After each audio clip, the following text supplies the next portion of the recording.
ဘုရားဘာသာဝင်သူတော်စင်တွေငယ်စဉ်တောင်ကြီးကလေးဘဝကနေစပြီးတော့ဣတိပိသောဘဂဝါအရဟံစတဲ့ဣတိပိသောဆိုတာကိုနှုတ်တဲ့မိဘများချပေးထားလို့ရရှိပြီးတော့နေကြငယ်စဉ်ကရထားတဲ့ပါဠိကိုတချို့လည်းအဓိပ္ပာယ်သိကြတယ်တချို့လည်းအဓိပ္ပာယ်မသိဘူးသိသူနဲ့မသိသူနိုင်ရှင်ပြီးတော့ကြည့်မယ်ဆိုရင်မသိတဲ့လူကပိုများလောက်ဆရာရှိတယ်ငယ်တော့ရထားတဲ့စာကိုရွှေရုံပဲရွတ်ပြီးတော့အသုံးချတဲ့အခါမှာအန္တရာယ်ခင်းအတွက်သာအသုံးချနေကြတာဣတိပိသောရွတ်ရင်ဘုန်းကြီးတို့ကိုယ်တိုင်လည်းငယ်တော့ဣတိပိသောရွတ်ရင်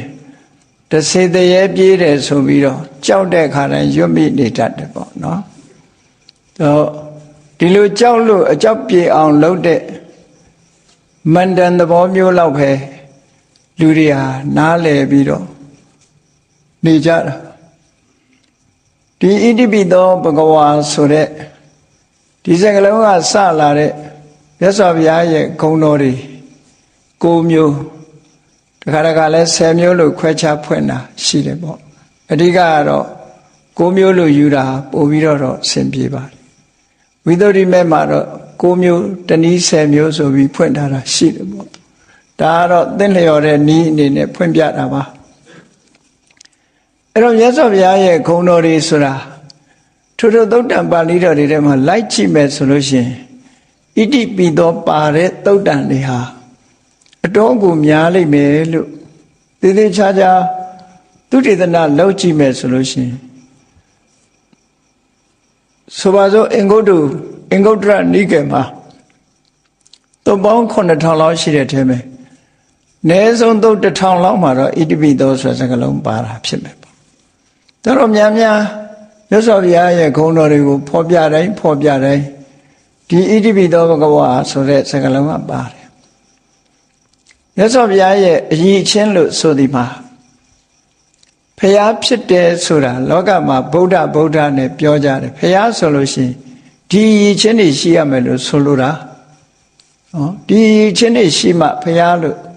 ဆိုလိုတာကဖျားရဲ့အရည်ချင်းသတ်မှတ်ချက်လို့ပြောရမှာပဲ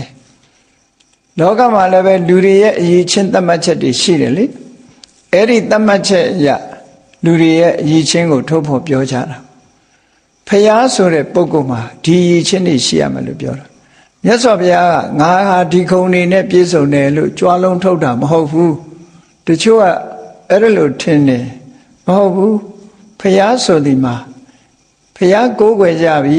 လောကမှာဘုဒ္ဓပါတော်ဒုံလဘောဖျားပွင့်ဖို့ဆိုတာဓမ္မခဲရင်နဲ့ဓမ္မခဲရင်နဲ့ဖျားဆိုဒီမှာအခုလိုအရေးချင်းတွေရှိရမယ်ဆိုတာကိုသိရှိနားလည်ဖို့ဆိုလိုတာကနော်ဖျားမှန်ရင်တကယ်ဖျားဒီလိုအရေးချင်းတွေရှိဖို့လိုတယ်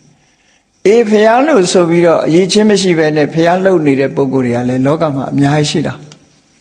အများကြီးရှိတယ်ဘာလို့အများကြီးရှိတော့ဆိုလောကမှာဖျားမပွင့်ခင်ကဗုဒ္ဓကောလဟလဆိုတာကျွတ်တင်ပြီးတော့ပေါ်ပေါက်နေတယ်တော့ခုခေတ်မှာတော့ကောလဟလဆိုရင်မမှန်ကန်တဲ့သတင်းလို့ဒီလိုအဓိပ္ပာယ်ယူဆကြတယ်ပါဠိစာပေမှာကောလဟလဆိုတာမမှန်ကန်တဲ့သတင်းလို့အဓိပ္ပာယ်မရဘူးတခုခုဖြစ်ပေါ်လာတော့မယ်ဆိုလို့ရှိရင်ကြိုတင်ပြီးတော့သတင်းတွေဖြစ်ပေါ်နေတတ်တယ်ပေါ့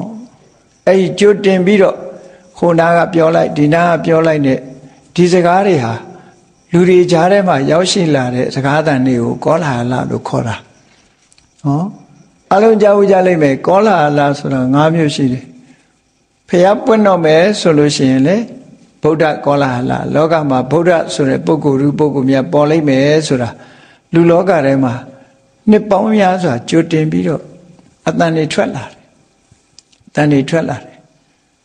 နောက်တစ်ခုကစက္ကဝတ္တိကောလဟလစัจ java မင်းပေါ်လိမ့်မယ်ဆိုလည်းပဲကောလဟလတွေထွက်လာတယ်နောက်မင်္ဂလာကောလဟလ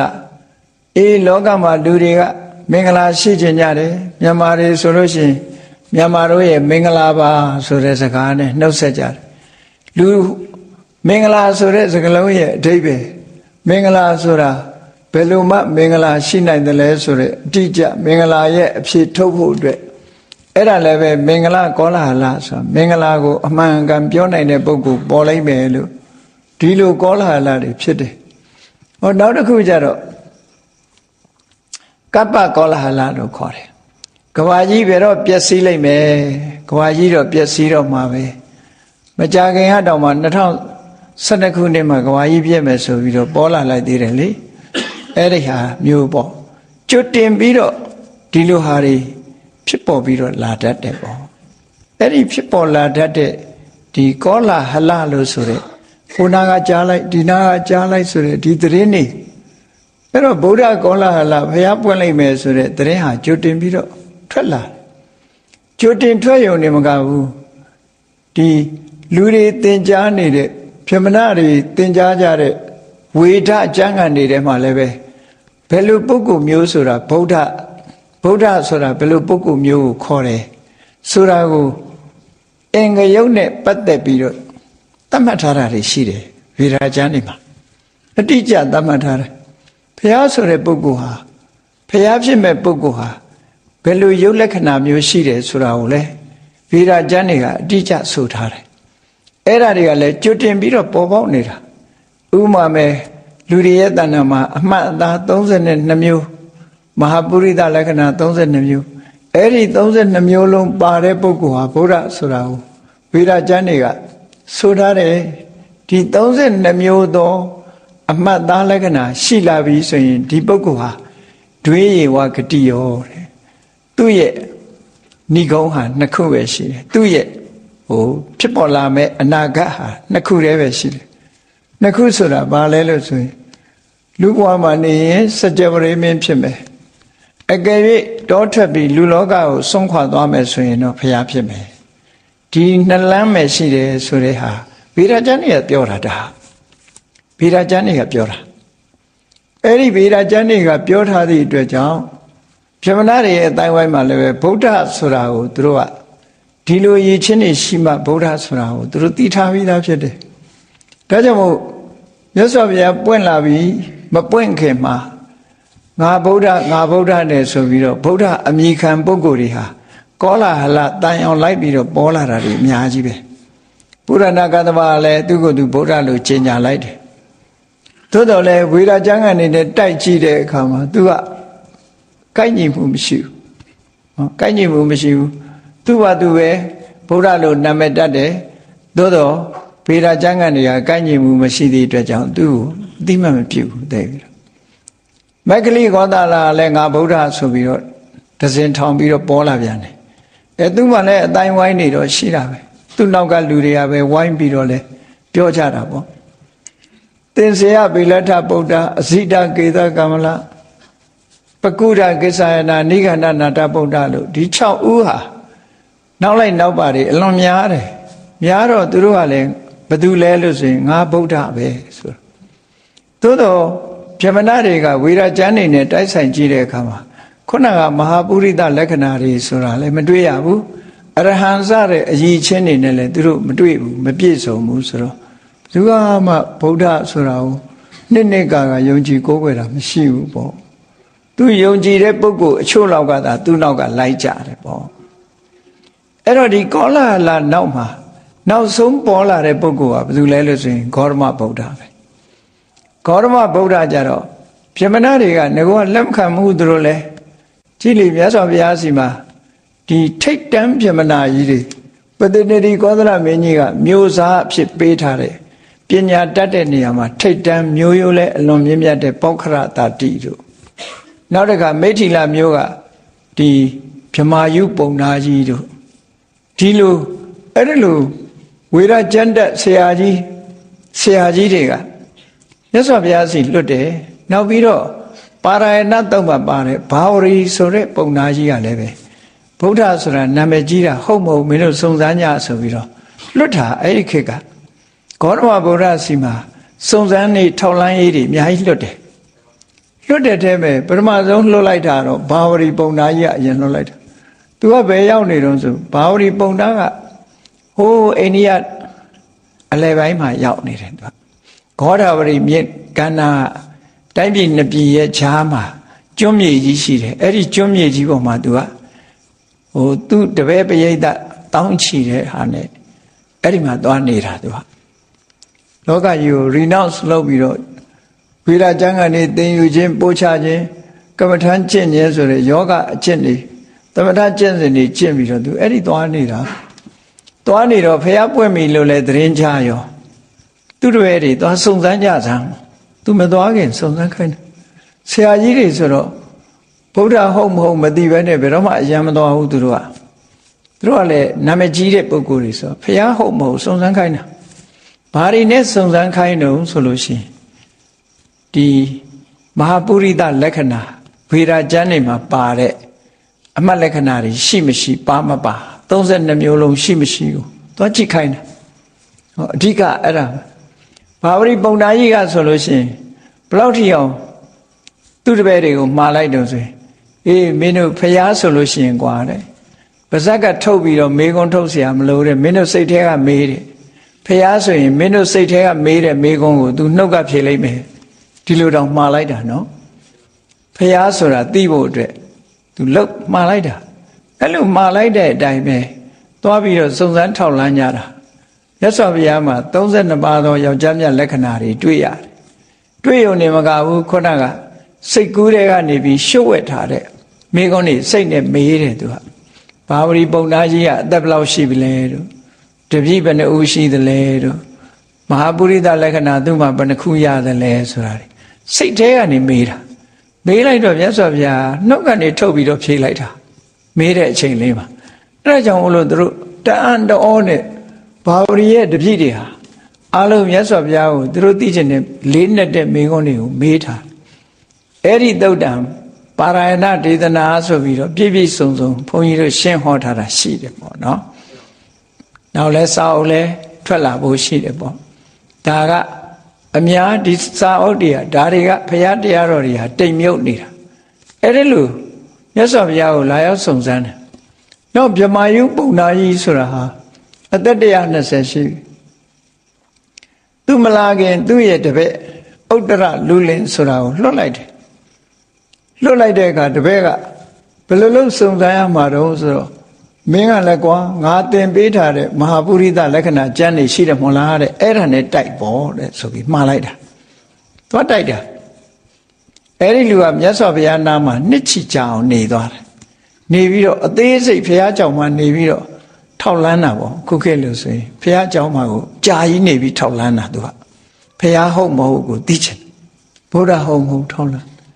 အဲ့ဒါလို့ထောက်လန်းပြီးတဲ့အခါမှာသူဆရာကြီးစီရပို့တင်လိုက်တာသူဆရာကြီးကနေပြီးအဲ့ဒီကျမှဂေါတမဗုဒ္ဓကိုလာရောက်ဖူးမြော်တာအသက်120နော်120အဖိုးကြီးဖြစ်နေပြီသို့တော့အမတန်မှဂုံဝါကြီးမားတဲ့အားလုံးကလေးစားရတဲ့ဆရာကြီးဆိုတော့မြတ်စွာဘုရားစီသူလာတွေ့တဲ့နေ့ကမြတ်စွာဘုရားကပရိသတ်အလယ်မှာတရားဟောနေတဲ့အချိန်ဗြဟ္မာယုပုံနာကြီးလည်းဝင်လာရောပရိသတ်ကလှုပ်နေဖြစ်သွားတယ်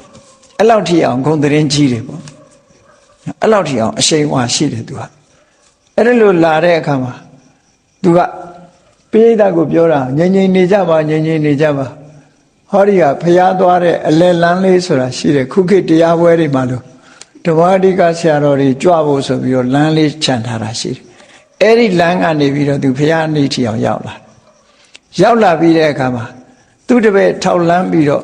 တင်ပြထားတဲ့ report အတိုင်းပဲမြတ်စွာဘုရားကိုသူက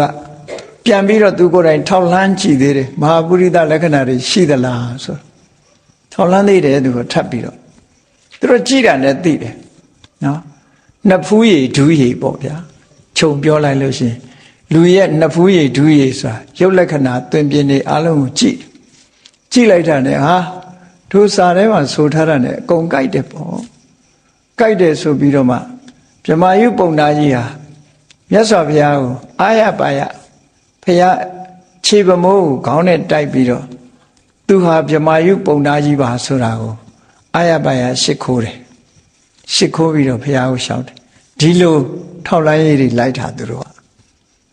ကတခါပဝရတာဒီပုံနာကြီးကလည်းအပ္ပထဆိုတဲ့လူလွင်ကိုလွတ်ပြီးတော့မြတ်စွာဘုရားဟုတ်မဟုတ်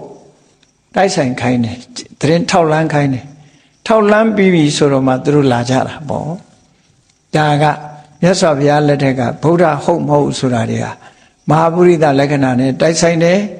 အရည်ချင်းအားဖြင့်ကတော့တာမန်အားဖြင့်ပုဂ္ဂိုလ်တွေမသိနိုင်ကြဘူးဒါကြောင့်မို့ဗုဒ္ဓရဲ့အရည်ချင်းဆိုဒီမှာအရဟံသမ္မာသမ္ဗုဒ္ဓောဝိသစရဏတမ္ပန္နောသူကတောလောကဝိတုအနုတ္တရောပုရိသဓမ္မတာရတိတတ္ထာဒေဝမနုဿန္နံဗုဒ္ဓောဘဂဝါဆိုတဲ့ဒီရည်ချင်းတွေနဲ့ပြည့်စုံတဲ့ပုဂ္ဂိုလ်မျိုးမှသာလဲဖရာဆိုတာဖြစ်တယ်ဒီရည်ချင်းမရှိရင်ဖရာမဖြစ်ဘူးအဲ့တော့ဣတိပိသောဆိုတဲ့ဗုဒ္ဓဂုဏ်တော်ပါတဲ့သုတ်တန်တွေကအလွန်ပဲများတယ်ဒီထဲမှာအရဟံနဲ့သမ္မာသမ္ဗုဒ္ဓောဒီဂုဏ်တော်နှစ်ခုကတော့ဖရာနဲ့ပတ်သက်လာလို့ရှိရင်မပါတာကိုမရှိဘူးကြံတဲ့ဂုဏ်တော်တွေကတခါတရံမှပါတယ်နော်ကြံတဲ့ဂုဏ်တော်တွေကကြည့်လေခုနကရွတ်သွားတဲ့နမောတတ္တတွေပဲကြည့်နမောတတ္တဘဂဝတောအရဟတောသမ္မာသမ္ဗုဒ္ဓတ္တဆိုတဲ့သုံးခုပါနေတယ်လေအရဟတောဆိုတာအရဟံကိုပြောတာသမ္မာသမ္ဗုဒ္ဓောဆိုတာသမ္မာသမ္ဗုဒ္ဓကိုပြောတာဘဂဝတောဆိုတာနော်ဒီဘဂဝါဂုဏ်တော်ကိုပြောတာဟောဂုဏ်တော်သုံးပါသုံးမျိုးဟာဒါအမှန်မှအရေးပါတယ်ပေါ့ဒါကြောင့်မို့ဒီနေ့မြတ်ဗုဒ္ဓရဲ့အရဟံဂုဏ်တော်ဆိုတာကိုသိရှိနားလည်ကြရအောင်စာပေကျမ်းကမှာဘယ်လိုရေးသားထားတယ်လဲဘယ်လိုရှင်းထားတယ်လဲဆိုတာနားလည်ဖို့အမှန်မှအရေးကြီးတယ်စကားလုံးလေးကသုံးလုံးနဲ့ပဲရှိတယ်အခရာသုံးလုံးနဲ့ပေါင်းစပ်ပြီးတော့ဖွင့်ပြထားတဲ့စကားလုံးလေးဟာအရဲ့ရရဲ့ဟာရဲ့ဒီသုံးလုံးလေးပဲဖြစ်ပြီပဲလို့အဓိပ္ပာယ်တွေဖွင့်ဆိုထားတဲ့အခါကျတော့အ ਨੇ ဆုံးဒီစကားလုံးလေးကဖော်ပြတာအဓိပ္ပာယ်၅မျိုးတဲ့ဖော်ပြထားတာရှိတယ်ပေါ့နော်အဲ့ဒီဖော်ပြထားတဲ့အတိုင်းဘုန်းကြီးတို့တွေဗုဒ္ဓနုတ္တိဘာဝနာပွားပြီဆိုတဲ့အခါမှာဒီအရဟဆိုတဲ့စကားလုံးလေးရဲ့အရဟံဆိုတဲ့စကားလုံးလေးရဲ့အဓိပ္ပာယ်ကိုအာယုံပြုပြီးတော့မြတ်စွာဘုရားကိုအရဟံလို့ခေါ်တာဟာဒီဂုံတူးနဲ့ဂုံတူးဝိသေသနဲ့ချီးကျူးခံရတာဟာတာမန်ပေါက်ကိုပုဂ္ဂိုလ်မဟုတ်ဘူးလောကမှာဂုံတူးဝိသေသနဲ့ချီးကျူးတဲ့ဂုံကြီးတစ်ခုတက်လာတယ်ဆိုတာတာမန်နဲ့မဟုတ်ဘူးတကယ်အရေးချင်းရှိလို့တက်လာတာဖြစ်တယ်ပေါ့ဒါကြောင့်မို့မြတ်စွာဘုရားရဲ့ဂုဏ်တွေကိုအာယုံပြုတာကိုဗုဒ္ဓနုတ္တိလို့ခေါ်တယ်ဗုဒ္ဓဆိုတာဘုရားရဲ့ဂုဏ်ကိုအနုတ္တိအကျဉ်းချင်းအထက်ထက်တတိထားပြီးတော့ဖြစ်ပေါ်နေတာတတိယနေတာတနည်းအားဖြင့်အနုဆိုတာတင့်တယ်လျောက်ပတ်တဲ့တတိဆိုတာအမှတ်ရမှုပဲဘုရားနဲ့ပတ်သက်ပြီးအလွန်တင့်လျောက်လျောက်ပတ်တဲ့အမှတ်ရမှုလို့ဒီလိုအဓိပ္ပာယ်ရတဲ့ဗုဒ္ဓနုတ္တိကမ္မထံဖရာကိုအာယုံပြုတ်နေတာနဲ့ပဲဒါဟာသမထကမ္မထံတစ်ခုဖြစ်တယ်ပေါ့သမထကမ္မထံနဲ့မကဘူးဗုဒ္ဓနုတ္တိကိုအခြေခံလို့ရှိရင်ဗုဒ္ဓနုတ္တိကမ္မထံသည်ဝိပဿနာဉာဏ်ဖြစ်စေဖို့အတွက်ကြီးမားသောအထောက်အကူတစ်ခုဖြစ်တယ်ပေါ့အလွန်ကြီးကျယ်သောအထောက်အကူဖြစ်ပြီးတော့လူတွေရဲ့တဏ္ဍာမှာသရာစွမ်းအားတွေဖွံ့ဖြိုးတိုးတက်သွားစေနိုင်တယ်ဒါကြောင့်မို့ဗုဒ္ဓနုတ္တိဘာဝနာဟာအလွန်ကြီးမားတဲ့အရေးချင်းရှိတယ်လို့စာပေကျမ်းဂန်တွေမှာဆိုထားတာပေါ့ဘာဝနာထဲမှာတော့အမြတ်ဆုံးဘာဝနာလို့ဒီလိုပြောတာအဲ့တော့ဂုဏ်တော်ပွားများပြီဆိုလို့ရှိရင်တော့ဘယ်လိုပွားရမလဲဣတိပိသောဘဂဝါဣတိပိဆိုတာကအကြောင်းကိုရည်ညွှန်းတာသောဘဂဝါကိုယ်စိတ်ထဲမှာသောဘဂဝါငါကြည်ညိုတဲ့ငါကိုးကွယ်တဲ့အဲ့ဒီဗုဒ္ဓမြတ်စွာဘုရားဟာလို့အဓိပ္ပာယ်ရတယ်သောဘဂဝါဆိုတာဒီငါကြည်ညိုကိုးကွယ်တဲ့တလောလကလုံးကလေးစားရတဲ့ဗုဒ္ဓဆိုတဲ့ပုဂ္ဂိုလ်သူမြတ်ဟာဒီနေရာမှာဘဂဝါလို့ခေါ်လိုက်တာအလွန်လေးစားတတ်တဲ့ပုဂ္ဂိုလ်တွေကိုသုံးတဲ့အိန္ဒိယစကားလုံးတစ်ခုပဲခဏတောင်မှပဲအိန္ဒိယနိုင်ငံမှာဘဂဝါလို့သုံးနေရှိတယ်တကယ်ကြီးမားတဲ့ပုဂ္ဂိုလ်တွေကိုဘဂဝါလို့သုံးတယ်သူတို့နော်အဲ့ဒီဘဂဝါလို့သုံးတဲ့စကားလုံးရဲ့အဓိပ္ပာယ်ကဘာလဲလို့ဆိုရင်ဂုရုကြီးလို့အဓိပ္ပာယ်ရတယ်ဂုရုကြီးထဲမှာပို့ပြီးတော့လေးစားတဲ့ဂုရုကြီးတွေကြတော့ဘဂဝါလို့ခေါ်လိုက်တာသူတို့ဒါအိန္ဒိယနိုင်ငံအသုံးစကားတစ်ခုပဲဘဂဝါဆိုတာအလွန်ကိုကြီးမြတ်တဲ့သူတို့လေးစားရတဲ့ပုဂ္ဂိုလ်အလွန်လေးစားတတ်တဲ့ဂုရုကြီးတွေဒါကြောင့်မို့လို့အထက်ကရာဆရာကဘဂဝါတိဂုရုဒီလိုဖွင့်တာဘဂဝါတိဂရု ဂရုံဟိလောကေဘဂဝါတိဩဇာတိလောကလူတွေကလေးစားအပ်တဲ့ဂုရုတွေကိုဘဂဝါလို့ခေါ်ကြပါတယ်ဆိုတာဒီပါဠိစာပေမှာနေမဲ့ဒီဟာဖွင့်ဆိုပြထားတာရှိတယ်အထက်ကရာကျမ်းတွေဟာအဲ့တိုင်းပဲရေးတယ်နော်ဘဂဝါတိဂရုဘဂဝါတိဂုရုခုခေတ်တောင်းတဲ့ဆိုဘဂဝါဆိုတာဂုရုကိုခေါ်ရတဲ့ဂရုဂုရုံဟိလောကေဘဂဝါတိဩဇတိဂုရုကိုလူတွေကဘဂဝါလို့ခေါ်ကြတယ်ဟောဒီအဓိပ္ပာယ်နဲ့ဖွင့်ပြဘာလို့လဲဆိုရင်လောကကြီးတစ်ခုလုံးရဲ့အလေးပြုအပ်တဲ့ပုဂ္ဂိုလ်ဖြစ်တယ်မြတ်စွာဘုရားဟာကိုချင်းသီလနဲ့နိုင်ရှင်မယ်ဆိုလဲသူ့ကိုပါတဲ့ပုဂ္ဂိုလ်မပြောနဲ့မှီတဲ့ပုဂ္ဂိုလ်တော့မရှိဘူးတမာတိနဲ့နိုင်ရှင်လိုက်ပြန်ရင်လေဖျားတဲ့တာတဲ့ပုဂ္ဂိုလ်မဆိုထားနဲ့တူတဲ့ပုဂ္ဂိုလ်တော့မရှိဘူးပညာအားဖြင့်လေဖျားတဲ့တာတဲ့ပုဂ္ဂိုလ်ဆိုတာမပြောနဲ့တူတဲ့ပုဂ္ဂိုလ်မပြောနဲ့တာတဲ့ပုဂ္ဂိုလ်ဆိုတာမရှိဘူးတူတဲ့ပုဂ္ဂိုလ်တော့မရှိဘူးလို့ဒီလိုဆိုလိုတယ်ပေါ့နော်ဒါကြောင့်မို့တလောကလုံးကဥညွတ်လေးစားရတဲ့ပုဂ္ဂိုလ်သူမြတ်မို့ဘဂဝါလို့ဒီလိုခေါ်တာအဲ့ဒီမှာကြည်ဣတိပိသောဘဂဝါသောဘဂဝါ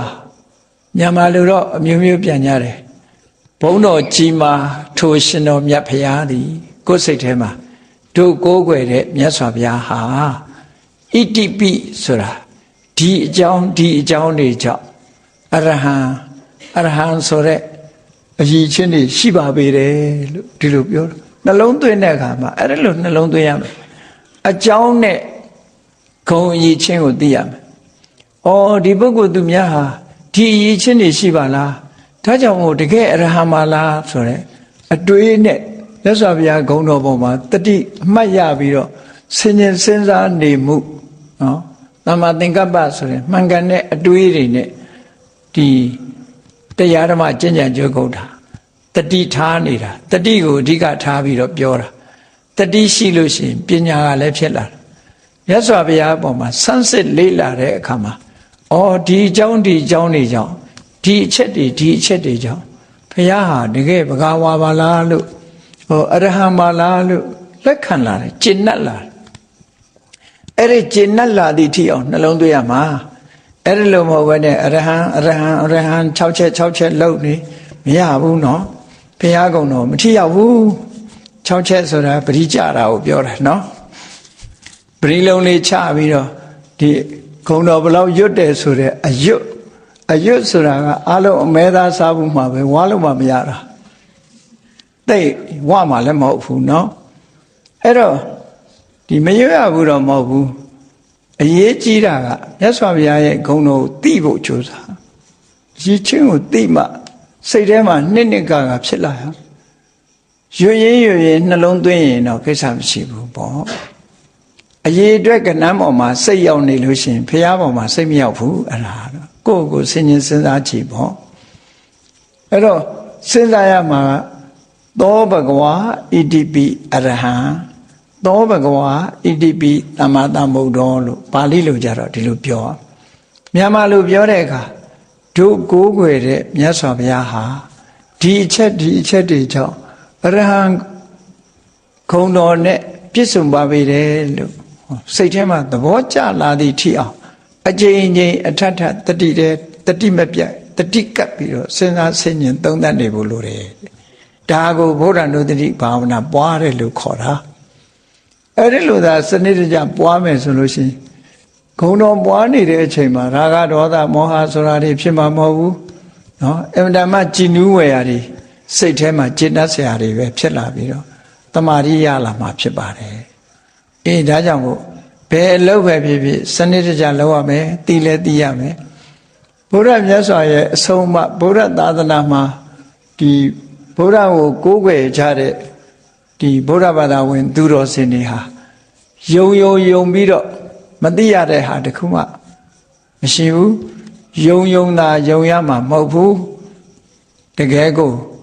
သိရှိနားလည်အောင်လုပ်ကြရတာဘုရားဘာသာမှာတရားနဲ့ပညာဆိုလို့ရှိရင်ပညာကိုအဓိကထားတာပေါ့တရားပါတဲ့ပညာပါတဲ့တရားမျိုးသာလဲဒီမှာကတန်ဖိုးရှိတယ်လို့ဆိုတာဒါကြောင့်မို့လို့ဒီပညာဆိုတာလေ့လာစီးပူးအားထုတ်ကြ ဗုဒ္ဓဘာသာတွေဟာပညာဗုဒ္ဓဘာသာဖြစ်ဖို့လိုတယ်ပေါ့တရားဗုဒ္ဓဘာသာကြီးပဲဖြစ်เสียရဘူးပညာဗုဒ္ဓဘာသာဖြစ်တယ်တရားဗုဒ္ဓဘာသာဆိုတာမခိုင်မြဲဘူး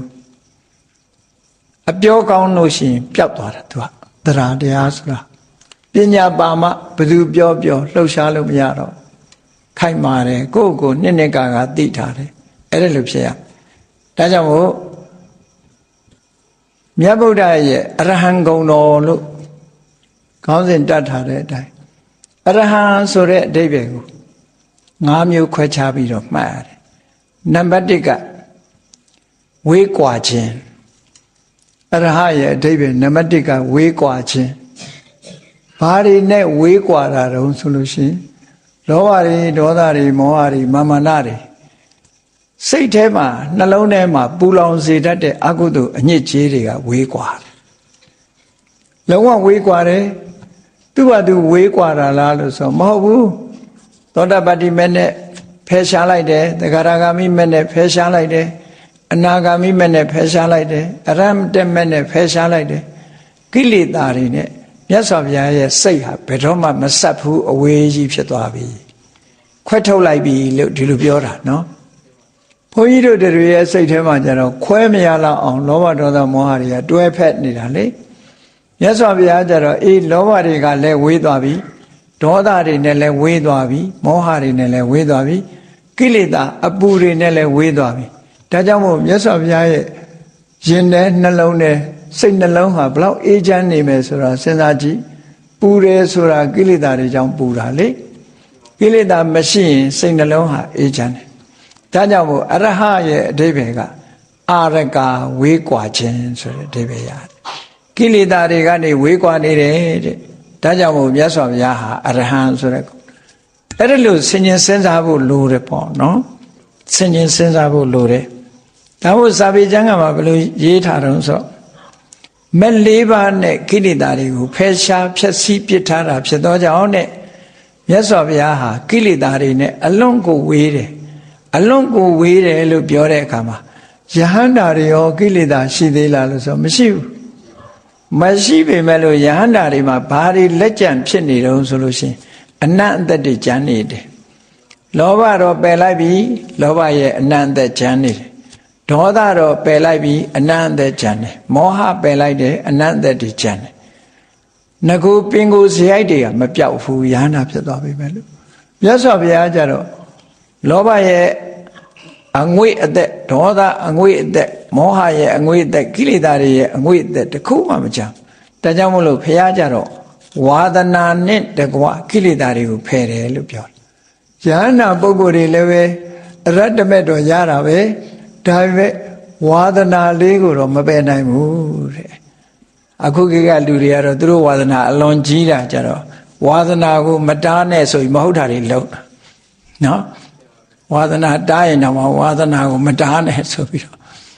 အဲ့တော့မြတ်စွာဘုရားကျတော့အဲ့ဒီဝါဒနာဆိုတဲ့ကိလေသာရဲ့အငွေ့အသက်ကိလေသာရဲ့တတ္တိအဲ့ဒီကိလေသာရဲ့တတ္တိဟာလုံးဝမရှိတော့သည့်အတွက်ကြောင့်ကိလေသာတွေကဝေးကွာသူဆိုတဲ့ဂုဏ်ဟာယဟန္တာပုဂ္ဂိုလ်တွေမှာတောင်မထိုက်တန်ဘူးဘုရားမှာထိုက်တယ်နော်ဒါကြောင့်အရဟံဆိုဒီမှာကိလေသာတွေကဝေးကွာနေခြင်းဆိုတဲ့အရည်ချင်းတစ်ခုမှတ်သားကြရမယ်ဘုရားမှာဝါဒနာနဲ့တကွကိလေသာတွေရှင်တဲ့နှလုံးထဲမှာပူလောင်စေတတ်တဲ့စိတ်ကိုညှဉ်းနှွမ်းစေတတ်တဲ့ကိလေသာတွေအလုံးကိုဖယ်ရှားပြီးဖြစ်လို့ကိလေသာအညစ်အကြေးတွေကကင်းဝေးကွာနေတဲ့ပုဂ္ဂိုလ်မြတ်ဖြစ်သောကြောင့်အရဟံလို့စိတ်ထဲမှာဒီလိုနှလုံးသွင်းရမယ်အကျဉ်းချင်းအထက်ထက်ဒါလေးကြီးပဲတွေးနေခုခေတ်ကတော့လူတွေလောက်တတ်ပါတယ်လေသချင်းဆိုတာတောင် repetition နေအများကြီးလေအဲ့တော့ဂုံတော်ကြတော့ repetition လုပ်လိုက်ပေါ့အဲ့လိုကလားတွေတောင်မှသချင်းဆိုရင်ဘုံလေးခောက်ပြီးစီတာရန်နဲ့တဏိကုံလုံးနော်အော်နာတဏိကုံအော်နာသူတို့ဒီစကလုံးလေးတစ်လုံးနဲ့တင်အော်တာအများကြီးမဟုတ်ဘူးအဲ့တော့ဒီကိုယ်တဏ္ဍာမှာဒီ repetition ဖြစ်နေအောင်ကိလေသာတွေကဝေးကွာနေလို့ဝေးကွာခြင်းဆိုတဲ့အကြောင်းကြောင့်ဒုကိုးကွယ်တဲ့မြတ်စွာဘုရားဟာတကယ်အရဟံမလား ကျန်တဲ့ပုဂ္ဂိုလ်တွေကကိလေသာတွေနဲ့အလွန်လုံးထွေးနေတာမဝေးဘူးကတ်နေတယ်နော်ဝေးတယ်လို့ထင်ပေမဲ့လို့တော့ကြရောက်လာပြန်ပြီဟောဒေါသမရှိဘူးသဘောကောင်းတယ်လို့ထင်တယ်တော့ကြရောက်လာပြန်ပြီဒေါသကလောဘမရှိဘူးလို့ထင်တယ်တော့ကြရောက်လာပြန်ပြီစိတ်ထဲကပေါ်လာတာလေမြတ်စွာဘုရားကြတော့အဲ့လိုမဟုတ်ဘူးပြန်ပြီးတော့ကိလေသာတွေကပြန်ကတ်နိုင်စွာမရှိတော့အောင်ကွာလှမ်းသွားပြီဖယ်ရှားပြလိုက်ပြီးလုံးဝဘယ်တော့မှပြန်မလာတော့ဘူးဒီလိုဆိုတာပေါ့နော်အဲ့ဒါကတစ်ချက်အဲ့တော့အရဟံကိလေသာတို့မှဝေးကွာတော်မူခြင်းကြောင့်အရဟံနော်အရဟံဒါကအဓိပ္ပာယ်တစ်ခုဖတ်တဲ့အခါမှာလဲသုံးလုံးစလုံးပေါင်းပြီးတော့အရဟံအဓိပ္ပာယ်ကအာရကဝေးကွာတယ်ဒီစကလုံးတစ်လုံးနဲ့ကဒီအဓိပ္ပာယ်တစ်ခုဖော်ပြဟောနောက်တစ်ခုကျတော့သူကအဓိပ္ပာယ်တစ်မျိုးကြံလိုက်ပြန်တမျိုးဖွင့်ဆိုမယ်သူကအရဟံဆိုတဲ့နေရာမှာအရဟံလို့အတန်လေးကိုဖတ်ပြီးတော့အရဆိုတာဒီယန္တုတွေကိုဟဆိုတာခြေမုံပြီးသားအနိုင်ယူပြီးသားဖြစ်တယ်ယန္တုဆိုဒီမှာဘယ်သူကိုပြောတာလဲလို့ဆိုကိလေသာတွေကိုပဲပြောတာကိလေသာကမှတကယ်ယန္တုအစ်စ်လေငရဲချတာကကိုယ်ကိုလာပြီးတော့ဒုက္ခပေးတဲ့ပုဂ္ဂိုလ်ယန္တုမဟုတ်ဘူးကိုယ်ရင်ထဲမှာဖြစ်တဲ့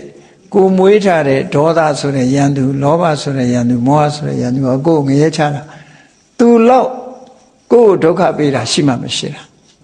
အပြင်ဘက်ကလူကဒုက္ခပေးတယ်ဆိုတာယမယံခါသာပေးလို့ရတာလေအဲ့တော့ဒုက္ခပေးလို့ယန္တုလို့ခေါ်မယ်ဆိုလို့ရှိရင်အမြဲတမ်းကိုယ်ဒုက္ခပေးနေတာဘယ်သူလဲလို့မေးရင်ကိလေသာတွေပဲအဲ့တော့ကိလေသာကယန္တုအစ်စ်ပဲစိတ်ညစ်ရတာဘယ်သူကြောင့်သူ့ကြောင့်အစင်မပြေဖြစ်ရတာဘယ်သူကြောင့်ပျော်မှဆိုမှတွေဖြစ်တာဘယ်သူကြောင့်သူ့ကြောင့်ဟောအားလုံးလောကကြီးမှာမဖြစ်ချင်တာတွေဖြစ်နေတာဘယ်သူကြောင့်သူ့ကြောင့်ဟောသူ့လောက်ကိုယ်ဒုက္ခပေးတဲ့ပုဂ္ဂိုလ်ပဲရှိမလဲနော်မုန်းစရာကောင်းတဲ့ယန္တုအစ်စ်ဟာကိုယ်ရင်ထဲနှလုံးထဲမှာဖြစ်နေတဲ့လောဘဒေါသမောဟတွေသာဖြစ်တယ်အဲ့ဒီလောဘဒေါသမောဟဆိုတဲ့ယန္တုတွေကိုအနိုင်ယူပြီးတော့ဖယ်ရှားပစ်ပြီးသားဖြစ်သောကြောင့်အရဟံအဲ့ဒီစကားလုံးကပါဠိမှာအရိဟနအရိဆိုတာယန္တုကိုခေါ်တယ်ဟဆိုတာဖြည့်ဆည်းထားတာဖြည့်ဆည်းပြလိုက်တာယန္တုတွေကိုခြေမုံပလိုက်တာအဲ့တော့အရိဟကနေအရဟံဖြစ်လာတယ်လို့ဒီလိုဆိုထားတာအဲ့တော့အဲ့ဒီစကားလုံးပြောင်းလဲမှုတွေကိုအသာထားအရဟံမိမိကိုဒုက္ခပေးနေတဲ့ကိလေသာယန္တုတွေကိုအားလုံးအနိုင်ယူထားပြီးသူဖြစ်တယ်ယူထားပြီးခြင်းကိလေသာအားလုံးကိုခြေမုံပြီးဖြစ်ခြင်းယန္တုမရှိတော့ဘူးလို့ဆိုလို့တယ်ဖះယန္တုမရှိဘူးဆိုဒေဝဒတ်တို့ဘယ်သွားထားတော့လို့မေးကောင်းမေးလိုက်မယ်အပြင်ယန္တုအဲ့ဒါနော်ဖះမှာကိလေသာယန္တုဆိုတာမရှိတော့ဘူးလုံးဝမရှိတော့အတွင်းယံအပြင်ယံဒါကြောင့်မလို့အရဟံကိလေသာယန္တုတွေကိုခြေမုံဖြည့်ဆည်းပြီးဖြစ်သူလို့ဒီခြေမုံဖြည့်ဆည်းခြင်းလို့ဒီအဓိပ္ပာယ်ဟာဒုတိယအဓိပ္ပာယ်တစ်ခုလို့ဟောသောဘဂဝါထိုဘုန်းတော်ကြီးမှာရှင်တော်မြတ်ဖရာဟာဣတိပိကိလေသာယန္တုတွေကိုအပြည့်သက်ခြေမုံထားတဲ့အရေးချင်းရှိသောကြောင့်အရဟံအရဟမြည်တော်မူပါပေတယ်တကယ်အရဟပဲကိလေသာတွေကိုအနိုင်တိုက်ပြီးသားပုဂ္ဂိုလ်တွေကိုအရဟလို့ခေါ်ရမယ်ဆိုရင်မြတ်စွာဘုရားကသာတခါတည်းလက်ဆက်တခါတည်းနှလမ်းမထုနိုင်အောင်ခြေမုံထားတာကြံတဲ့ပုဂ္ဂိုလ်တွေကအနိုင်ရတယ်ဆိုတာခိတ္တခဏပဲပြောတာ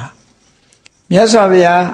အနိုင်ရလိုက်တဲ့ခိသိတာကဘယ်တော့မှနောက်ကျောင်းပြန်လာတာမရှိဘူးတဲ့အပိသတ်နိုင်တာပေါ့ဒါကြောင့်မို့လို့အရဟံယန္တုတွေကိုအနိုင်ရသူလို့ခေါ်ခြင်းခေါ်ရင်မြတ်စွာဘုရားကိုသာလင်ခေါ်ရမှာဖြစ်တယ်ပေါ့ဒီရည်ချင်းကိုစိတ်ထဲကနှလုံးသွင်းပြီးတော့အရဟံဆိုတဲ့ဂုဏ်တော်ကိုအာယုန်ထဲမှာကြည်နူးလာသည့်ထိအောင်အကျဉ်းချင်းထပ်ထပ်အမှတ်ရဖို့ပဲဒါကိုဗုဒ္ဓနုတ္တိလို့ခေါ်တာနော်ဟောနောက်တစ်ခုကဘာလို့ဆိုလို့ရှိရင်အဲ့ဒီအရဟံကိုပဲအရဆိုတာ တန်တရားစပင်းကြီးရဲ့အကန့်နဲ့အရဆိုတာအကန့်ကိုဟဆိုတာဖြည့်စည်းတာအကန့်တွေကိုဖြည့်စည်းပြီးဖြစ်သူဖြည့်စည်းပြီးခြင်းဒါကတော့တင်စားပြီးတော့သုံးတဲ့စကားလုံးတစ်ခုပေါ့တန်တရားစက်ဝန်းကြီးကိုကြည့်လိုက်မယ်တန်တရားစက်ဝန်းကြီးကဘာနဲ့ဥပမာတူတော့ဆိုလှဲပီကြီးနဲ့အလားတရံတူတယ်ပရိစ္ဆေသမုပ္ပါဒ်ကိုကြည့်လိုက်မယ်ဆိုလို့ရှိရင်လှဲပင်ကြီးရဲ့တရံဖြစ်တယ်ပေါ့ဒါကြောင့်မို့စက်ဝိုင်းကြီးနဲ့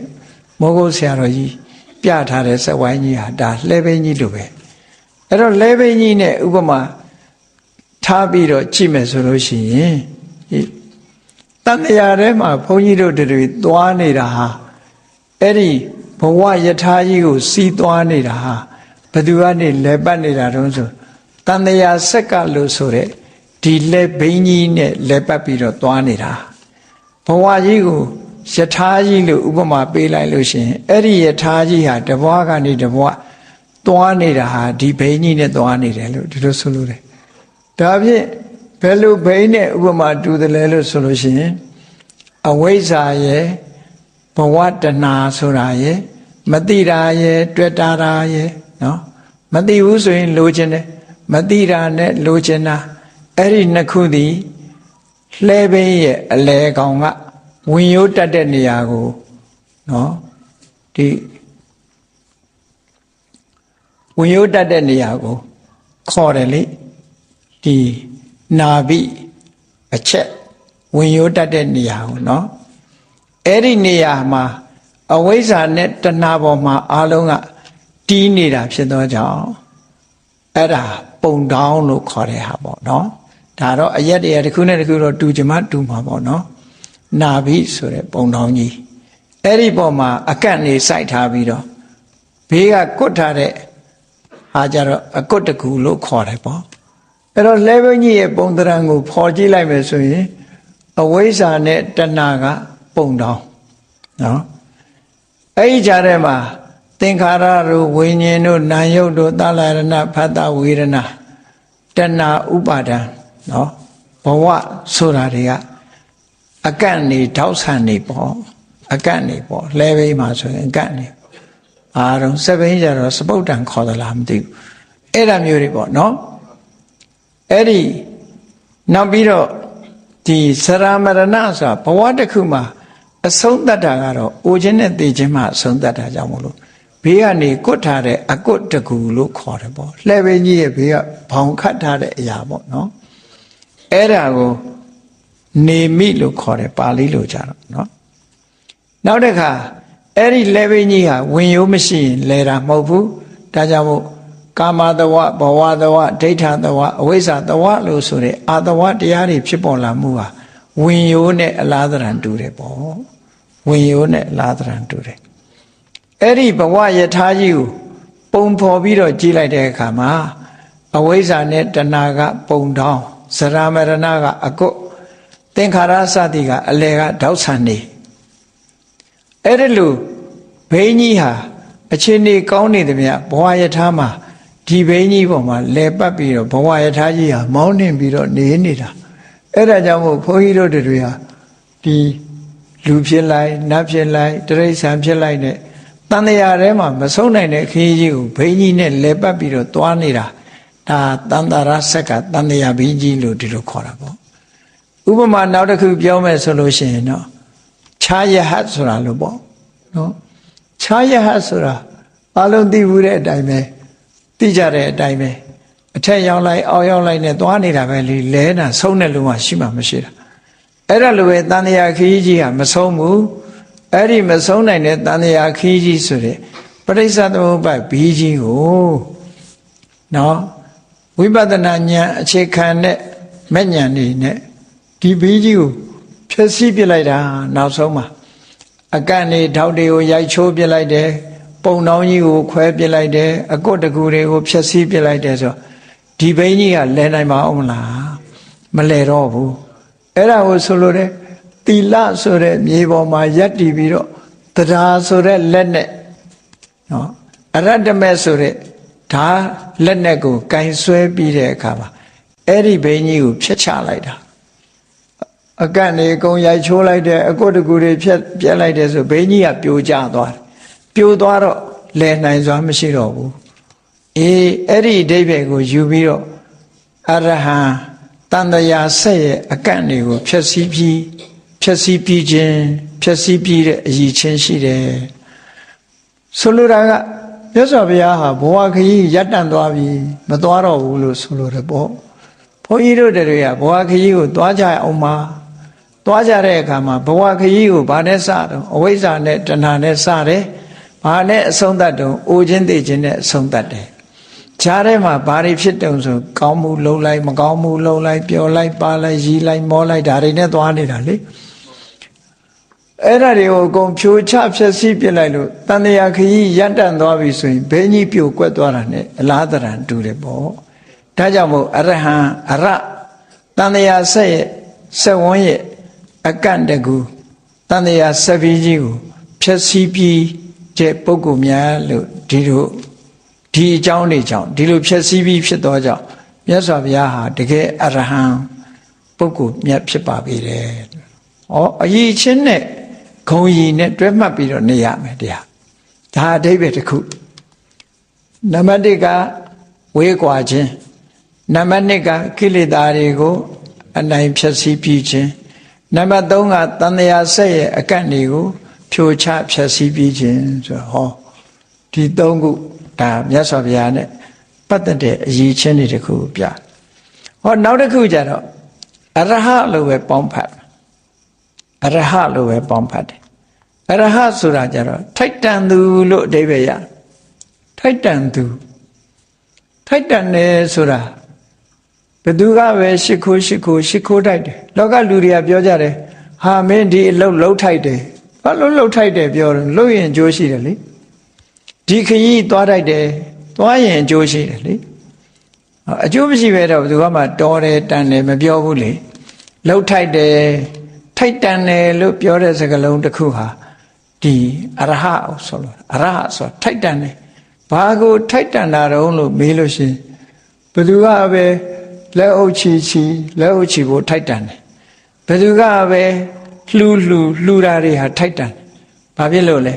လက်အုပ်လေးတစ်ချိန်ချီလိုက်တာနဲ့နတ်ပြည်ရောက်သွားနိုင်တယ်ဟောအကျိုးတုံ့ပြန်မှုတွေဟာအမှန်တမ်းထိရောက်တယ်မြတ်စွာဘုရားကိုလက်အုပ်ကလေးနဲ့ချီလိုက်တာတောင်နတ်ပြည်ရောက်သွားတယ်လက်အုပ်နဲ့တင်မချီနဲ့အောင်လက်လည်းမချီဘူးဘာမှမချီပဲနဲ့မျက်လုံးလေးဖွင့်ကြည့်ပြီးကြည်နူးတဲ့စိတ်ကလေးဖြစ်လိုက်တာနဲ့ပဲနတ်ပြည်ရောက်သွားမထိုက်တန်ဘူးလားကြည့်လိုက်တာလေးနဲ့စိတ်ထဲကကြည်နူးလိုက်တာနဲ့ကောင်းရသူတိဘုံရောက်သွားနိုင်တယ်ဆိုအလွန်ထိုက်တန်တာပေါ့ဒါနကောင်းမှုပြုလိုက်လဲပဲပြုလိုက်တယ်ဗျနော်အကျိုးဖြစ်ထွန်းတယ်ဆိုပါစို့အယောင်းဝယ်ကိစ္စတွေဆိုရင်အရင်ကနည်းနည်းလေးနဲ့အမျက်ကြီးရတယ်ဆိုဟာလှုပ်ထိုက်တယ်ပြောကြမှာပဲမြေမှာလည်းပဲစိုက်လိုက်လို့ရှိရင်သီးနှံတွေအများကြီးထွက်တယ်ဆိုဟာစိုက်ထိုက်တယ်ဟောဒီလိုပြောကြတာမြတ်စွာဘုရားကထို့တူပဲအကျိုးတုံ့ပြန်မှုအင်အားတွေအလွန်ကောင်းတာဖြစ်သောကြောင့်မြတ်စွာဘုရားဟာဘယ်ပုဂ္ဂိုလ်ကပူဇော်ထိုက်တယ်ထိုက်တန်တဲ့ပုဂ္ဂိုလ်ဖြစ်တယ်ဘယ်ဘက်ကကြည့်မြတ်စွာဘုရားဟာမထိုက်တန်ဘူးလို့ပြောเสียသီလကနေကြနေတာမရှိဘူးတမာတိနေကြနေတာမရှိဘူးပညာနေကြနေတာမရှိဘူးလွတ်မြောက်နေတဲ့စိတ်နေကြနေတာတွေမရှိဘူးအားလုံးဟာအဆင့်မြင့်ဆုံးအားလုံးဟာဘာဖက်ဖြစ်နေတယ်ဒါကြောင့်မို့လို့မြတ်စွာဘုရားအားလုံးထိုက်တန်နေတဲ့ပုဂ္ဂိုလ်လူမင်းနာမင်းဗြဟ္မာမင်းတို့ရဲ့ဝတ်ဆင်းပြီးတော့ဥညွတ်ခြင်းကိုထိုက်တန်တဲ့ပုဂ္ဂိုလ်ဒီလိုဆိုလိုတာပေါ့ကောသလမင်းကြီးကမြတ်စွာဘုရားစီလာတဲ့အခါမှာကောသလမင်းကြီးကလူအစင်တန်းနဲ့ပြောမယ်ဆိုရင်မြတ်စွာဘုရားတဲ့တာတယ်လူအစင်တန်းနဲ့ပြောကြရမယ်ဆိုရင်ကောသလမင်းကြီးကကာတိကောသလနှစ်နိုင်ငံကိုအုပ်စိုးတဲ့ဧကရိဘုရင်ကြီးမြတ်စွာဘုရားကတက်ကတိုင်းအငယ်စားလေးမှာဘာနဲ့ပြောရမလို့ဆိုမြန်မာဘုရင်နဲ့စော်ဘွားတွေလို့ပဲရှိတယ်ဒီလိုနော်ကောသလမင်းကြီးကအင်ပါယာအကြီးမြတ်စွာဘုရားရဲ့အမျိုးတက်ကတိုင်းဒီသုဒ္ဓရဏမင်းတို့ကတိုင်းငယ်ပြည်ငယ်လေးဒါယာရုနဲ့ပြောပြရင်နော်သို့တော့ကောသလမင်းကြီးဟာ မြတ်စွာဘုရားကိုလာတဲ့အခါရှ िख ိုးတဲ့အခါမှာယာဓုတို့မျိုးရိုးတို့ကြည့်လိုက်မယ်ဆိုလို့ရှိရင်ဒါယာဓုနဲ့ကြည့်မယ်ဆိုသူ့အောင်ငယ်တယ်လေငယ်တယ်လို့ပြောမှလူလောကအနေနဲ့ပြောတာနော်သို့တော့မြတ်စွာဘုရားကိုသူဘလောက်ထိအောင်လေးစားတော့ဆိုရင်မြတ်စွာဘုရားရဲ့ခြေပမိုးကိုနှစ်ဖူးနဲ့တိုက်ပြီးတော့ရှ िख ိုးတာမြတ်စွာဘုရားကိုယ်တိုင်ကတခါတော့ကအမေးရှိတယ်ကောသလမင်းကြီးကဒီအဲ့ဒီယိုကျိုးတာနဲ့ပတ်သက်ပြီးတော့ယဟန်တွေကိုမိန့်တာကောသလမင်းကြီးငါတို့တာဂိဝေမင်းမျိုးတွေဆိုတာတဲ့ကောသလမင်းကြီးရဲ့အယံမင်းအဆက်မရှိတယ်ပေါ့အယံမင်းအနုယန္တလို့သုံးတယ်မြတ်စွာဘုရားအနုယန္တဆိုတာနောက်ကလိုက်ရတာဆင့်ခေါ်လိုက်ရင်သွားကြရတယ်နော်ဘယ်မှာတိုက်ပွဲရှိတယ်ဆိုဆင့်ခေါ်သွားရတယ်မဟုတ်လားဗမာပြည်မှာလည်းမြင်ဘူးလားတိုင်းချက်ပြည်ချက်ကလေးတွေဆိုတော့အင်းဝါကမျိုးတော်ဖြစ်တဲ့အချိန်မှာလာခဲ့ပြည်ဘက်ကလာခဲ့ဟန္တာဝရီကလာခဲ့စစ်တိုက်ဆရာရှိတယ်ဆိုသွားကြရတယ်လေသွားကြရတယ်အဲ့ဒီလိုအနုယန္တအဆင့်တွေပေါ့အဲ့ဒီလိုငါတို့ကအနုယန္တအဆင့်မှာရှိတော်လဲကောသလမင်းကြီးဟာဒီမြတ်စွာဘုရားကိုငါတဲ့အဆင့်မြင့်တယ်ငါတဲ့ယာရုကြီးတယ်ငါတဲ့မြင့်မြတ်တယ်ဒီဂုံလောကီဂုံအပြင်မြင့်မြတ်တယ်ဆိုတဲ့အနေနဲ့နှစ်ဖူးနဲ့တိုက်ပြီးတော့ရှ िख ိုးတာမဟုတ်ဘူးတဲ့ငါကိုအာရပါရရှ िख ိုးတယ်ဆိုတာသီလသမာဓိပညာဆိုတဲ့လက်လန်းမမီတဲ့အရည်ချင်းတွေကြောင့်ရှ िख ိုးတာလို့သုတ်တန်တစ်ခုမှအဲ့လိုဟောထားတယ်မြတ်စွာဘုရားကိုယ်တိုင်ဒီလိုဟောတာဇာအားဖြင့်ငါတဲ့ညံလို့မဟုတ်ဘူးတဲ့နော်ဒီအရည်ချင်းတွေကြောင့်ငါ့ကိုရှ िख ိုးတယ်အဲ့တော့ကောသလမင်းလို့တိုင်းပြည်နှစ်ပြည်ထိုခေတ်ကတိုင်းကြီးပြည်ကြီးကိုအုပ်စိုးတဲ့ဧကရေဘုရင်ကြီးကနှစ်ဖူးနဲ့ခြေပမိုးကိုတိုက်ပြီးတော့ရှ िख ိုးတယ်အဲ့ဒီလိုရှ िख ိုးရလောက်အောင်ဖားချောင်းရှ िख ိုးတာတော့ဆိုသီလအားဖြင့်တာလွန်မြင့်မြတ်လို့တမာရီအားဖြင့်တာလွန်မြင့်မြတ်လို့ပညာအားဖြင့်တာလွန်မြင့်မြတ်လို့ရှ िख ိုးတိုက်တဲ့ဂုံကြီးတွေဟာထိုက်တန်လွန်အားကြီးလို့မြတ်စွာဘုရားကိုရှ िख ိုးတာဟာတဲ့ဟောအဲ့ဒါကိုပြောတာအရဟံထိုက်တန်သူဆိုတာထိုက်တန်တယ်အာရပါယကြီးညိုလေးစားတိုက်တဲ့ပုဂ္ဂိုလ်အေးလူမင်းကသာရှ िख ိုးတာလားဆိုဘယ်ဟုတ်မှာတော့တရားမင်းကြီးတာဝရိန္ဒာနတ်ပြည်တို့နတ်မှန်သမျှအဲ့နာလေးကတာဝရိန္ဒာနဲ့စတုမာတွေနတ်ပြည်နှစ်ပြည်ကိုအုပ်စိုးထားတာနော်ဝရစိန်လက်နဲ့ကြီးကင်ထွက်လာလို့ရှိရင်အလုံးကကြောက်ကြတယ်တရားမင်းကြီးလေတရားမင်းကြီးဟာအင်တမပါဝါကြီးတယ်ဒါပေမဲ့လို့မြတ်စွာဘုရားကိုဥတိုက်တယ်ဒီလိုဆိုတာနော်အဲ့ဒီအထက်ကနတ်တွေလည်းထို့တူပဲနောက်ဆုံးမှာတဟံပတိပြမမင်းကြီးဆိုသူကအတိတ်ဘဝတုန်းကကတ္တဝဘုရားရဲ့လက်ထက်မှာတဟကဆိုတဲ့ယဟန်ဖြစ်ပြီးတော့ပထမဇန်ရလို့ယဟန်ဘဝကနေဇန်နဲ့တင်ပဲပြန်တော်မူသွားတော့အဲ့ဒီမှာတဟံပတိပြမသွားဖြစ်တယ်ယဟန်တစ်ပါးကနေဘုန်းကြီးတစ်ပါးဖြစ်သွားတယ်ပြမအဲ့ဒီမှာကျတော့တဟံပတိလို့ခေါ်တယ်လူပြေတုန်းကတော့တဟကလို့ခေါ်တယ်သူဟာအလုံးသိတဲ့အတိုင်းတရားဟောဖို့တောင်းပန်တဲ့ပုဂ္ဂိုလ်ကြီးပဲတောင်းပန်ပြီးတဲ့အခါမှာသူပန်းကုန်းကုန်းတာပန်းကုန်းကလည်းသေးသေးမဟုတ်ဘူးမြင့်မို့တောင်တော့အလုံးရှိတဲ့ပန်းကုန်းကြီးကုန်းတာမပြီးနိုင်ဘူးအလုံးမပြီးတော့တကိုးနဲ့ကုန်းတာမဟုတ်ဘူးသူကြကြနနကိုစိတ်ပါဝင်စားစွာပန်းကိုကုန်းတာပန်းကုန်းနေတော့နောက်ဆုံးမှာမြတ်စွာဘုရားတပည့်ဆက်ကြဟောသွားပြီးဘယ်တရားဟောသွားပြီးပဲနောက်ဆုံးမှာပြိဋိဘံဆံတော့မယ်ဆိုတော့မှပြိဋိဘံဆံသွားပြီဆိုမှသူပန်းကုန်းကြီးကမပြီးသေးဘူးတဲ့ပြေးပြီးတော့လာပြီးတော့ဘုရားကိုပူဇော်ရတယ်အဲ့ပန်းကုန်းကြီးနဲ့နော်ပန်းကုန်းကလည်းပဲ45နှစ်ကြာအောင်ကုန်းတာနော်သူစီမှာတော့45နှစ်မဟုတ်ဘူးပေါ့လူပြည်နဲ့45နှစ်ကုန်းတာတော့မပြီးသေးတဲ့ပန်းကုန်းကြီးနဲ့အဲ့ဒါဘာလို့တော့ဆိုပူဇော်ခြင်းတို့ထိုက်တန်တို့ပူဇော်တာအဲ့တော့ဗြဟ္မာမင်းကြီးတွေကလည်းပဲဘုရားကိုပူဇော်တာပဲနတ်မင်းကြီးတွေကလည်းဘုရားကိုပူဇော်တာပဲလူမင်းတွေကလည်းပဲဘုရားကိုပူဇော်တာအဲ့ဒါလို့ဘုရားကိုပူဇော်တယ်ဆိုတာကိုကြပြာဆန်ဆန်ရေးထားတဲ့အခါကျတော့ဘလို့ရေးတော့ဆိုရင်မြတ်စွာဘုရားရဲ့ခြိသေးတော်ဟာတဲ့တဘာဝအားဖြင့်နီးရဲပြီးတော့အယောင်တောက်ပြောင်နေတာသို့တော်လည်းပဲတဲ့လူမင်းနတ်မင်းဗြဟ္မာမင်းတို့ရဲ့ဒီတရဖူကြီးတွေနဲ့ဒီခြိသေးဟာဒီရှုပ်ရှက်ခတ်နေတယ်လို့ဒီလိုရေးထားတယ်ခြိသေးပေါ်မှာလာရှုပ်ရှက်ဆိုလိုတာကတော့မြတ်စွာဘုရားကိုခြေထောက်ကိုအမြဲတမ်းဥတိုက်နေတဲ့ပုဂ္ဂိုလ်တွေကြောင့် နီးရဲနေတဲ့ခြိသေးရဲ့အလှဟာနော်ဟိုရောင်ဒီရောင်နေနဲ့ရောထွေးကုန်တယ်လို့ဒီလိုဆိုလိုတာမပြတ်ဘူးအဲ့တော့အဲ့ဒါဟာဘာလို့ဆိုထိုက်တန်သူပဲထိုက်တန်သူအရဟံထိုက်တန်သူဆိုတာတလောကလုံးကဘယ်လိုပဲဒီမြတ်စွာဘုရားကိုလှူဘုရားဟာဘုရားတဲ့ပစ္စည်းကတန်သွားတယ်လို့မရှိဘူးတဲ့ဒါမှမဟုတ်ခဏခေတ်တောင်ကြည့်ကြမြတ်စွာဘုရားကိုဇေဒီတွေတည်ပြီးတော့ကိုးကွယ်ကြတယ်ရုပ်ပွားတော်တွေထူပြီးတော့ကိုးကွယ်ကြတယ်ကိုးကွယ်လို့ပါမဆုံးနိုင်ဘူးလေထိုက်တန်သူဖြစ်လို့ဒီလိုလုပ်ကြတယ်လို့ဆိုတာဒါအရဟံခဏတိအောင်ကိုးကွယ်စိတ်ကပ်နေကြတော့မယ်ဒီလိုဆိုလိုတာပေါ့နော်နောက်တစ်ခုကတော့ဘာလို့ဆိုအရဟံကိုအရဟံလို့ဆိုပြီးတော့ရဟဆိုတာကွယ်ရာလို့အဓိပ္ပာယ်ရတယ်ဆိုတာမရှိဘူးကွယ်ရာမရှိဘူးမြတ်စွာဘုရားမှာကွယ်ရာရဲ့လို့မရှိဘူးဆိုလိုတာကတိတ်တိတ်ပုံလူမသိသူမသိလှုပ်တဲ့အကုသိုလ်ဆိုတာသူမှမရှိဘူးလို့ဆိုလို့စာထဲမှာဘယ်လိုရေးထားတော့ဆိုလောကေပဏိတမာနိနောဘာလာကိုပညာရှိကြီးလို့ထင်ကြတဲ့လူမိုက်တွေဟာတဲ့ပညာမဲ့တဲ့ပုဂ္ဂိုလ်တွေဟာအတိလောကဘယေနဟိုလူကအပြစ်တင်မှာတော့မကောင်းတဲ့ရင်တွေထွက်မှကြောက်တယ်နော်မကောင်းတဲ့ရင်တွေထွက်မှကြောက်တော့ဘာလုပ်လဲရဟောပပံကရွန်တီတဲ့တိတ်တိတ်ကလေးမဟုတ်တာလုပ်တယ်တဲ့ကွယ်ရကြတော့မဟုတ်တာလုပ်ကြတယ်တဲ့ဒါလောကကြီးကအများစုကိုပြောပြတာနော်ရှေ့မှာတော့ဟန်ကြီးပန်ကြီးနဲ့နေပြီးတော့ကွယ်ရကြတော့မဟုတ်တာလုပ်နေတာတွေအများကြီးရှိတယ်ပေါ့ဒီလိုဆိုလိုတာပေါ့မြတ်စွာဘုရားကြတော့အဲ့လိုမဟုတ်ဘူးနဂရာစိကရောတိဘယ်တော့မှစိတ်ကြွယ်ရမှာမဟုတ်တာလုပ်တယ်လို့မရှိဘူးနော်လူရှိတစ်မျိုးကြွယ်ရတစ်မျိုးဒီလိုလုပ်တာမရှိဘူးစိတ်ကြွယ်ရဆိုတာမြတ်စွာဘုရားမှာမရှိဘူးတာမန်ပုဂ္ဂိုလ်တွေကြတော့စိတ်ကြွယ်ရဆိုတာရှိနေသေးတယ်စိတ်ကြွယ်တယ်ဆိုတာ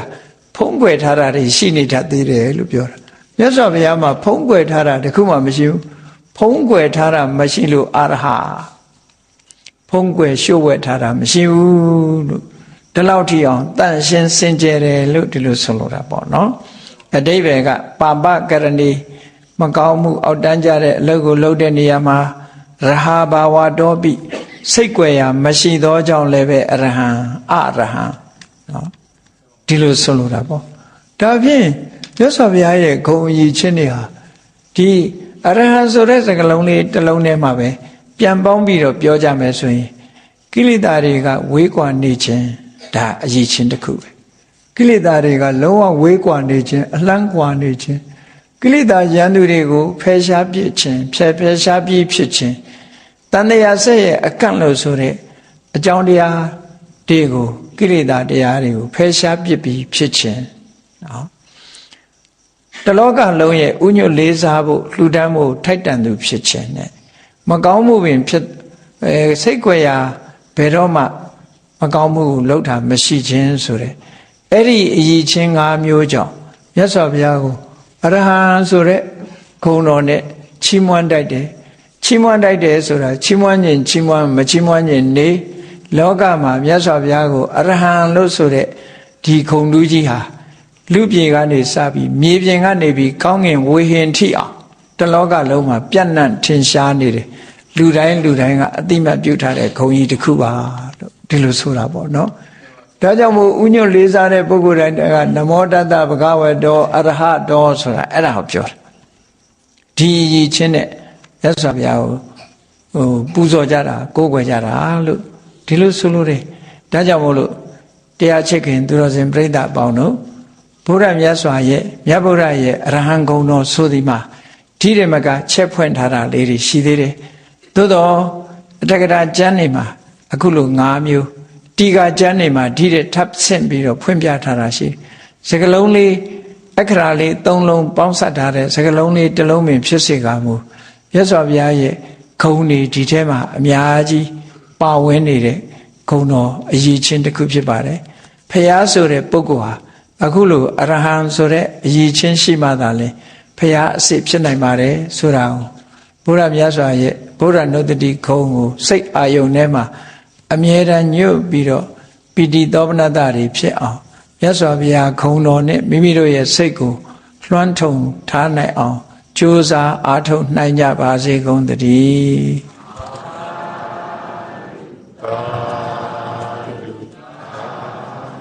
မေတ္တာပို့ရအောင်တတ္တဝါများစွာတတ္တဝါများစွာဘေးရန်กว่าချမ်းသာကြပါစေ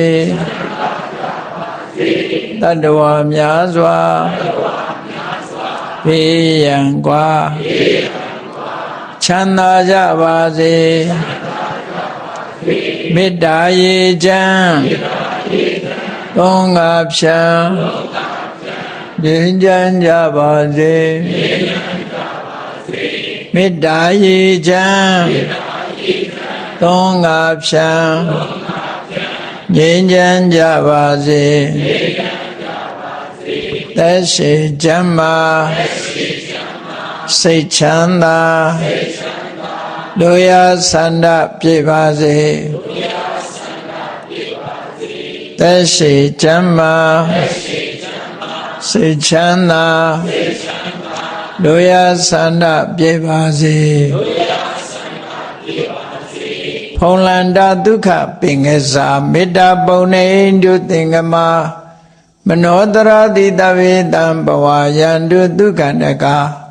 မေတ္တာပုံနေတုသင်္ကမစုပေါင်းပုအမေတ္တာတဟုရောင်မြူပါဝင်ငွေလာမင်းနှင့်ရောင်ခြင်းရှက်ယုံပေါင်းဆောင်ရခြင်းကြောင့်သဗ္ဗေတံကျွမ်းမဲ့ဥဒ္ဒုံလုံးစုံများစွာတတ္တဝါတို့၏မနောတရသည်မြမြဖြူစင်အေးကြည်လင်းသည့်ရေစဉ်ပြည့်တင်းစိတ်နှလုံးတည်ဟုသောရေအိုင်ကြီးအတွင်၌ဒုက္ခပင်ကစားစင်ထာဝရအေးမြจิตာတာယာပွင့်လန်းချမ်းသာဒုက္ခတည်ဟုသောကုမုဒ္ဒရာဇာဗန်တို့သည်ဖုံးလန္တာဝန္တာရွှင်မြူဝုံမုံလူလျက်ကြည်နူးဝဲကြုံဖူးပွင့်ကြအကုန်သည်ဖြစ်ဖြစ်ဒုက္ခနကလေအောင်လေတဲ့ရောရှက်သင်ပြန်ပိဋိတိဟုသောယနန်တို့သည်ဘဝယံတုကောင်းစွာမဲ့သိကြိုင်လိုက်၍နေကြပါစေကုန်တည်း